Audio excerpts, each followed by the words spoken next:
Depuis 2002, et suivant une périodicité annuelle, les instituts de statistique des pays membres de l'Union européenne réalisent des enquêtes sur l'utilisation des TIC dans les ménages et par les individus, sur la base d'un modèle proposé par la Commission européenne. Afin de s'adapter aux innovations technologiques, à la diversification des utilisations, mais aussi aux obstacles rencontrés par les utilisateurs, le questionnaire de l'enquête est modifié chaque année.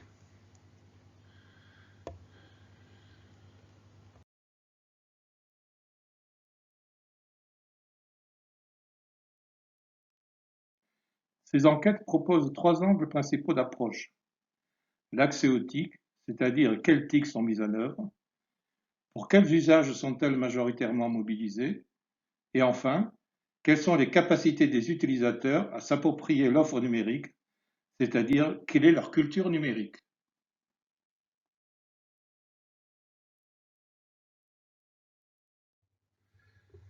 Les trois angles d'approche sont déclinés suivant des thèmes, le choix de ces thèmes pouvant varier d'une année sur l'autre.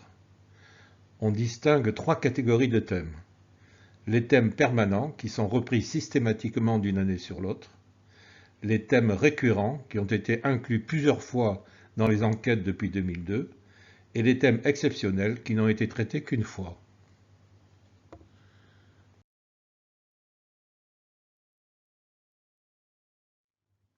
En matière d'accès aux TIC, chaque année, le questionnaire inclut des questions sur l'existence de connexions au domicile et sur leur nature, questions qui s'adaptent aux évolutions des offres des fournisseurs d'accès.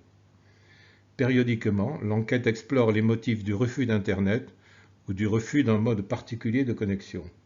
Enfin, en 2020, une partie du questionnaire a été consacrée aux objets connectés.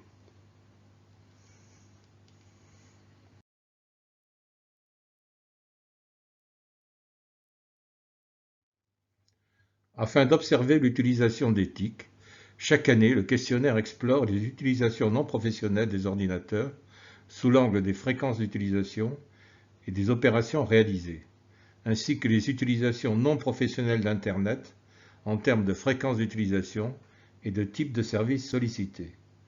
En 2012, l'enquête a abordé les utilisations non professionnelles d'Internet hors du domicile, c'est-à-dire les utilisations nomades. En 2014, ont été abordées les utilisations de l'informatique en nuage ou cloud computing. Et en 2018, l'utilisation des TIC au travail. Deux utilisations d'Internet font chaque année l'objet de questions détaillées, l'administration en ligne et le commerce en ligne.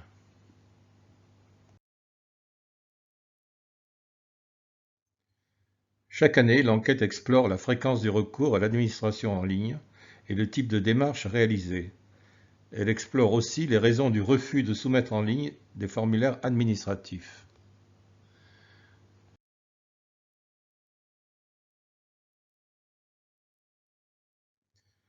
Chaque année, l'enquête propose une analyse des comportements d'achat en ligne portant sur les fréquences des achats et leur nature définie en fonction des catégories de biens et de services acquis, des caractéristiques des vendeurs et des procédures d'achat. Le questionnaire explore aussi les difficultés rencontrées et les raisons du refus d'effectuer des achats en ligne.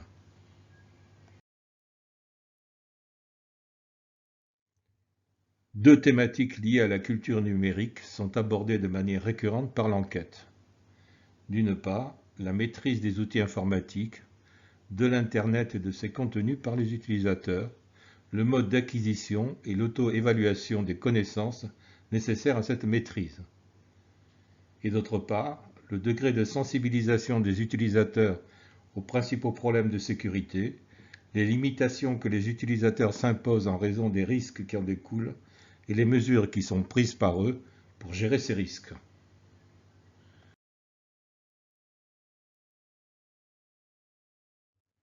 L'exemple européen promeut l'adoption de concepts et de définitions internationalement reconnus qui assurent la clarté et la comparabilité des résultats.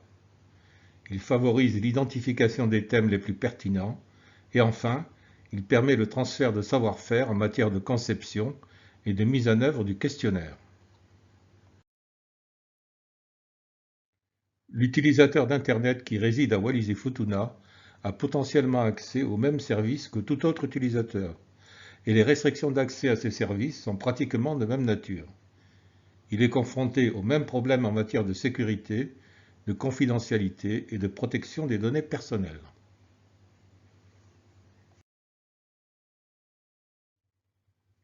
Tous ces thèmes, ainsi que leur traitement au niveau des questionnaires, font l'objet d'une présentation détaillée dans un document qui est mis à disposition.